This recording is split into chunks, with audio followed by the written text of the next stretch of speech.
Hello everyone, आप सबका स्वागत है मेरे यूट्यूब चैनल ई लर्न आईटीआई में।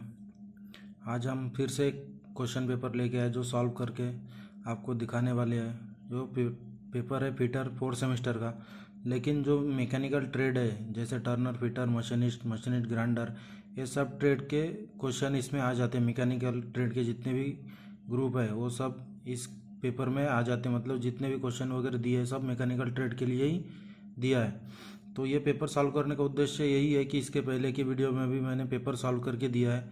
तो जैसे जैसे हम 4-5 पेपर सॉल्व कर लेते हैं तो क्वेश्चन कुछ नए नहीं आते। उसी पेपर से पिछले जो पेपर हो गए उसी पेपर से क्वेश्चन लिए जाते। इसलिए जो जितने भी पेपर देने के लिए जाने वाले स्टूडेंट वो यही करे कि जो पिछले जो पेपर हो गए उसमें उसको ही सॉल्व करे और उसके बारे में ही पढ़ाई करे, जो पेपर देने में आसानी रहेंगी।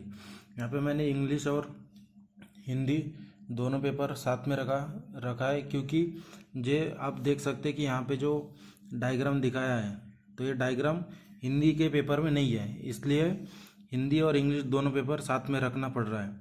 तो सबसे पहले अभी स्टार्ट करते हैं हम क्वेश्चन को सॉल्व करना। सबसे पहले क्वेश्चन दिया है कि name the types of spring. मतलब ये क्या पूछ रहा है कि ये जो डायग्राम है इसमें कौन से स्प्रिंग दिया है। तो ऑप्शन क्या दिया है, सबसे पहला option flat spring, second helical tension spring, तीसरा कॉनिकल डिस्क स्प्रिंग और चौथा वायर स्प्रिंग। तो इसका जो आंसर है, इसका आंसर है option number B, helical tension spring. Second question है, सेकंड क्वेश्चन में भी डायग्राम है। तो डायग्राम क्या पूछ रहा है कि what is the name of jig. मतलब ये जो डायग्राम बताया ये एक प्रकार का जिग है, तो ये कौन से टाइप के जिग है यही पूछ रहा है।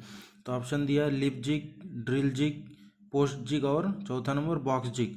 तो इसका जो ये जो डायग्राम जो है ये वो आंसर है इसका बॉक्स जिग। जो चौथा नंबर का ऑप्शन है ये है बॉक्स जिग। ये अच्छे से देख ले क्योंकि ये भी बहुत बार पूछा गया है पेपर में। जैसे तीसरा नंबर का क्वेश्चन इंग्लिश में है लेकिन डायग्राम नहीं है, तो हम इसको हिंदी में पढ़ते हैं। तो हिंदी में क्या दिया है कि पिच वृत्त और रूट वृत्त के बीच की रेडियल दूरी क्या कहलाती है। मतलब ये इसमें बहुत ही शुद्ध हिंदी दिया है। तो ये क्या पूछ रहा है कि जो पिच सर्कल रहती है और जो रूट सर्कल रहती है इसके बीच की जो रेडियल दूरी रहती है उसे किस नाम से जाना जाता है, क्वेश्चन यही पूछ रहा है। तो इसमें ऑप्शन दिया है लीड, दूसरा एडेंडम, तीसरा डिडेंडम और चौथा वर्किंग डेप्थ। तो इसका आंसर है डिडेंडम। जो पिच सर्कल और रूट सर्कल के बीच की रेडियल दूरी होती है उसे क्या बोलते हैं, डिडेंडम। क्वेश्चन नंबर 4 में भी वही डायग्राम है। तो डायग्राम हिंदी के पेपर में नहीं दिया, इसलिए हम इंग्लिश के पेपर में देखते हैं कि क्वेश्चन क्या पूछ रहा है कि name the types of clutch. जो डायग्राम में क्लच का डायग्राम दिखाया है तो क्लच कौन से प्रकार का यही पूछा गया है। तो ऑप्शन क्या दिया है, मल्टीपल क्लच, एयर क्लच, तीसरा कोन क्लच और चौथा ओवरराइडिंग क्लच। तो जो डायग्राम बताया है तो ये डायग्राम कौन सा क्लच है, एयर क्लच। ध्यान में रखना ये भी पहले पेपर में पूछा गया है। 5वां नंबर का क्वेश्चन में भी डायग्राम बताया, तो हम इंग्लिश के पेपर को ही रेफर करेंगे। जो क्वेश्चन क्या पूछ रहे हैं कि name the types of belt fastener. मतलब ये जो डायग्राम है इसमें ये बेल्ट है और ये भी बेल्ट है, इसके बीच के वो दो बेल्ट को जोड़ने के लिए क्या उपयोग किया गया है, इसी के बारे में क्वेश्चन में पूछा गया है। तो इसका ऑप्शन क्या है, क्रिसेंट प्लेट बेल्ट फास्टनर, दूसरा एलिगेटर टाइप बेल्ट फास्टनर, तीसरा जैक्सन टाइप बेल्ट फास्टनर और चौथा वायर टाइप बेल्ट फास्टनर। तो ये जो डायग्राम में बताया गया है तो ये जो फास्टनर लगे हैं ये फास्टनर कौन से टाइप का है, क्रिसेंट प्लेट बेल्ट फास्टनर है। छठवां क्वेश्चन क्या पूछ रहा है, ये छठवां जो क्वेश्चन है वो क्या पूछ रहा है कि what is the formula of calculate open belt length if centre distance x. मतलब जो ओपन बेल्ट टाइप के जो बेल्ट रहते हैं पावर ट्रांसमिशन करने के लिए, तो उसका जो बेल्ट की लंबाई रहती है तो उनको गिनने के लिए एक फार्मूला दिया गया है। तो ये जो ऑप्शन दिया गया 4 ऑप्शन, ये जो ए बी सी और डी, इसमें से ऑप्शन कौन सा आंसर सही है। तो इसमें सिर्फ ये एक चीज़ ध्यान में रखना है कि ये जो हर एक ऑप्शन है सेम है, लेकिन इसमें का जो आंसर है यहाँ पे सी बताया मैंने, L is equal to D plus D divided by 2 multiply by 3 1 divided by 7 plus 2x। तो इसमें का ये जो x है ये बहुत ही इम्पॉर्टेंट है, इसमें से ही पहचाना जाता है कि आंसर अपना कौन सा है, तो ये एक्स ध्यान में रखना बहुत ज़रूरी है।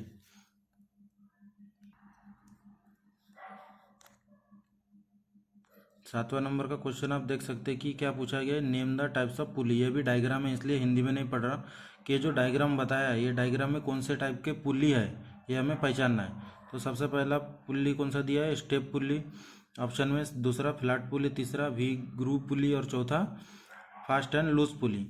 तो इसमें जो डायग्राम में बताया गया है तो ये कौन से टाइप का पुली है, ये फ्लैट पुली जिसमें फ्लैट बेल्ट लगता है। ध्यान में रखना है कि ये जो जिस टाइप के पुली बताया गया डायग्राम में तो ये फ्लैट पुली है। उसके नीचे का क्वेश्चन है 8 नंबर, जो डायग्राम नहीं है तो इसे हम हिंदी में पढ़ते हैं। 8 नंबर के क्वेश्चन में क्या पूछ रहा है कि हाइड्रोलिक पंप में फिल्टर को सक्शन लाइन पर क्यों लगाया जाता है। जो हाइड्रोलिक पंप में फिल्टर रहता है उसे सक्शन लाइन में क्यों लगाया जाता है। तो ऑप्शन है भारी वस्तु की सुरक्षा के लिए, अंदर सेकंड है अंदर आने वाली तेज तेल की मात्रा को कम करता है, तीसरा है पंप में दाब को कम करता है और चौथा है पंप में दाब को बढ़ाता है। तो इसका जो आंसर है, इसका आंसर है ये ऑप्शन ए, बाहरी वस्तुओं की सुरक्षा के लिए। और क्वेश्चन उसके बाद के नेक्स्ट क्वेश्चन है 9 नंबर का, जो डायग्राम है इसलिए हम इंग्लिश में रेफर कर रहे हैं ये क्योंकि हिंदी के पेपर में दिया गया नहीं है। तो जो डायग्राम में पूछा गया है कि नेम द हॉइस्ट, ये एक प्रकार एक हॉइस्ट है जो भारी वस्तु को उठाने के लिए उपयोग किया जाता है। तो इसको पहचानना है कि डायग्राम में जो हॉइस्ट दिया है वो कौन से टाइप का है, क्योंकि 2-4 प्रकार के हॉइस्ट आते हैं। ऑप्शन पहला है spur gear hoist, second number differential hoist, तीसरा कोन अलोंग चेन हॉइस्ट, चौथा है स्क्रू गियर्ड हॉइस्ट। जो डायग्राम में बताई उसका आंसर है कोन अलोंग चेन हॉइस्ट, ध्यान में रखना है। उसके बाद 10वां नंबर का क्वेश्चन में डायग्राम नहीं दिया है तो हम हिंदी में रेफर करेंगे। 10वें नंबर के क्वेश्चन क्या पूछ रहे हैं कि क्लो हिच नॉट का क्या उद्देश्य है। जो क्लो हिच नॉट मतलब ये रस्सी से जो गठान बांधते हैं उसी के बारे में क्वेश्चन पूछा गया है। तो सबसे पहला ऑप्शन है हल्के भार को उठाने के लिए, सेकंड है रस्सी के 2 टुकड़ों को जोड़ने के लिए, तीसरा पाइप या पोस्ट के लिए रस्सी को पक्का करें और चौथा है छोटे पाइप या रिंग के लिए रस्सी को पक्का करें। तो 10वां नंबर का जो क्वेश्चन था कि क्लो हिच नॉट का उद्देश्य क्या है, तो इसका आंसर है पाइप या पोस्ट के लिए रस्सी को पक्का करें। 11 नंबर का क्वेश्चन है उसके बाद नेक्स्ट कि कौन से वायर रोप स्टैड विपरीत दिशा में मुड़े होते हैं।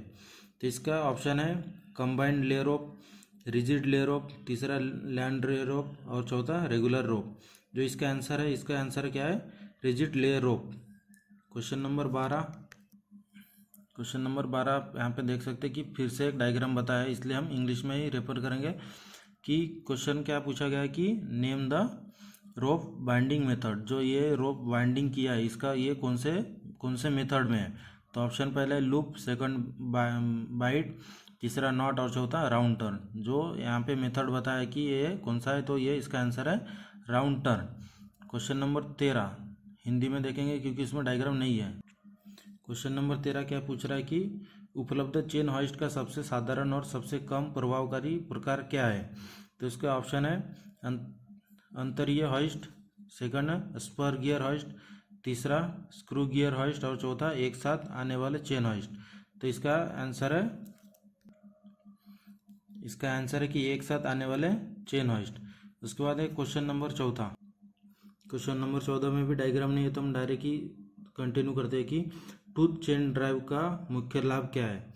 तो इसका ऑप्शन है टेंशन चेन ड्राइव को बढ़ाता है, सेकंड ऑप्शन कम दूरी वाले शाफ्ट के बीच प्रभावकारी होता है, तीसरा ध्वनि रहित और एक समान ड्राइव उपलब्ध कराता है और चौथा है उच्च गति वाला निम्न संचारण बल उपलब्ध कराता है। तो इसका आंसर क्या है कि उच्च गति वाला निम्न संचारण बल उपलब्ध कराता है। नेक्स्ट क्वेश्चन है 15 नंबर क्वेश्चन में डायग्राम नहीं है तो डायरेक्ट हिंदी में रेफर करेंगे कि क्या पूछ रहा है कि किस प्रकार का टूथ वॉशर अधिकतम प्रतिरोध उपलब्ध कराता है।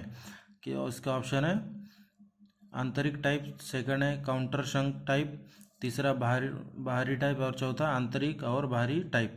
तो इसका जो आंसर है कि किस प्रकार का टूथ वॉशर अधिकतम प्रतिरोध उपलब्ध कराता है, तो बाहरी टाइप के जो वॉशर होते हैं वही अधिकतम प्रतिरोध उपलब्ध कराता है।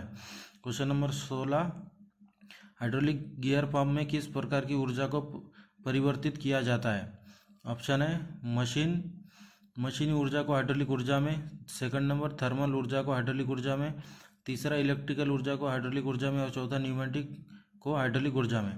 तो इसका आंसर क्या है कि हाइड्रोलिक गियर में पंप में मशीन ऊर्जा को हाइड्रोलिक ऊर्जा में परिवर्तित करता है। क्वेश्चन नंबर 17 जो एक डायग्राम का है, इसलिए हम इंग्लिश में देखेंगे।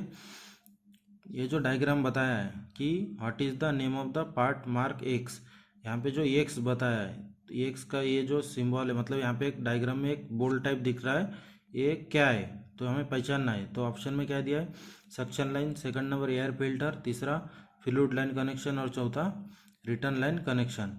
तो इसका आंसर क्या है कि ये जो दिखाया है डायग्राम में, तो ये क्या है, एयर फिल्टर। 18 नंबर में कोई डायग्राम नहीं है तो हम हिंदी को रेफर करेंगे कि क्वेश्चन क्या पूछ रहा है। 18 नंबर, हाइड्रोलिक और न्यूमेटिक सिस्टम में किस वाल्व में दो इनलेट और आउटलेट होते हैं। ऑप्शन क्या दिए, shuttle valve, second check valve, तीसरा स्लाइड वाल्व और चौथा सोलेनोइड वाल्व। तो इसका आंसर है शटल वाल्व। हाइड्रोलिक और न्यूमेटिक सिस्टम में शटल वाल्व में दो इनलेट और आउटलेट होते हैं। क्वेश्चन नंबर 19 में भी डायग्राम नहीं है तो डायरेक्ट हम हिंदी को रेफर करेंगे कि हाइड्रोलिक सिस्टम में संचारण और बल का नियंत्रण करके किसके द्वारा प्रभावित होते हैं। हाइड्रोलिक सिस्टम में संचारण और बल का नियंत्रण किसके द्वारा प्रस्तापित होते हैं। तो ऑप्शन है वायु, सेकंड नंबर विद्युत, तीसरा गियर और चौथा द्रव। मतलब ये क्वेश्चन क्या पूछ रहा है कि हाइड्रोलिक सिस्टम किसके भरोसे पे चलता है। मतलब हाइड्रोलिक और न्यूमेटिक ये दो सिस्टम होते हैं। जो हाइड्रोलिक सिस्टम होता है वो द्रव मतलब ऑयल के प्रेशर से चलता है और न्यूमेटिक जो होता है वो एयर के प्रेशर से चलता है। क्वेश्चन नंबर 20 में एक डायग्राम दिया है, इसलिए हिंदी को देखते हैं, इंग्लिश को देखते हैं।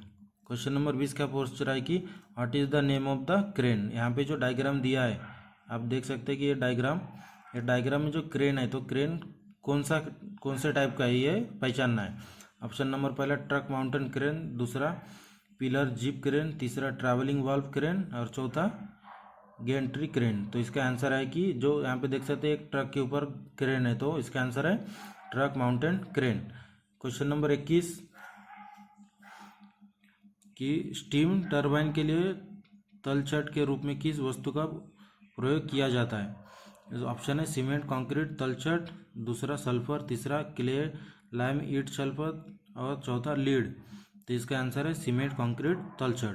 क्वेश्चन नंबर 22 में फिर से एक डायग्राम बताया कि what is the name of the foundation bolt. ये जो डायग्राम है ये पूरा एक डायग्राम है और डायग्राम में एक फाउंडेशन बोल्ट दिया है, तो इसे हमें पहचानना है कि कौन से टाइप का फाउंडेशन बोल्ट है।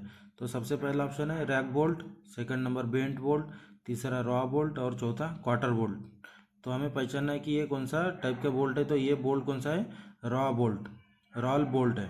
ये ध्यान में रखिए कि जो डायग्राम है, डायग्राम ज़्यादातर इस क्वेश्चन पेपर में ज़्यादातर डायग्राम दिया है, तो हमें पहचानना है कि डायग्राम दिया है तो कौन से चीज़ का दिया है, ये हमें पहचानना है। नेक्स्ट क्वेश्चन देखेंगे तो 23 नंबर का क्वेश्चन नंबर 23 में एक डायग्राम है, तो ये डायग्राम हमें पहचानना है कि कौन से इसका डायग्राम है। तो क्वेश्चन क्या पूछ रहा है कि name the types of not used in maintenance में जो यूज़ किए जाते हैं रस्सी का गठन, तो ये कौन से टाइप का है ये हमें पहचानना है। तो ये जो इसमें ऑप्शन दिया स्क्वायर नट, सेकंड स्लिप नट, तीसरा बॉल इन नट और चौथा डबल हिच नट। तो जो डायग्राम में दिखाया कि दो रस्सी का गठन है, तो ये गठन कौन सा है, स्क्वायर नट, ऑप्शन नंबर ये। क्वेश्चन नंबर 24 में कोई डायग्राम नहीं तो हम हिंदी में ही देखेंगे कि ग्रोटिंग प्रक्रिया का नाम बताएं। ऑप्शन नंबर पहला है क्ले और लाइन मिक्स्ड ग्राउट, दूसरा सल्फर ग्राउट, तीसरा सीमेंट कंक्रीट ग्राउट और चौथा लेड ग्राउट। तो इसका जो आंसर है कि ग्रोटिंग प्रक्रिया कौन सा है, तो सीमेंट कंक्रीट ग्राउट। उसके बाद है क्वेश्चन नंबर 25 कि में भी एक डायग्राम है, तो हम इंग्लिश को ही देखेंगे कि डायग्राम जो है ये पहचानना है। कि सबसे पहले क्वेश्चन पढ़ते हैं कि क्या पूछा है कि name the types of lubrication. ये एक लुब्रिकेशन सिस्टम है जिसका कट सेक्शन में डायग्राम बताया है, तो ये कौन से टाइप का लुब्रिकेशन सिस्टम है ये हमें पहचानना है। ऑप्शन पहला क्या है कि ring oiling, second wick feed, तीसरा स्प्लैश सिस्टम और चौथा है मैनुअल स्क्रू डाउन सिस्टम। जो ये डायग्राम देख रहे हैं आप, ये डायग्राम में जो लुब्रिकेशन सिस्टम दिया है ये कौन से टाइप का है, रिंग ऑयलिंग। ये हो गए पूरे 25 क्वेश्चन सॉल्व किए। तो आज के वीडियो में हम 25 क्वेश्चन ही देखेंगे, बाकी के जितने 25 क्वेश्चन हैं अगले वीडियो में देखेंगे। उम्मीद करता हूँ कि आपको वीडियो अच्छी लगी है। तो अगर अच्छी लगी है तो मेरे चैनल को सब्सक्राइब करें और शेयर करना ना भूलें।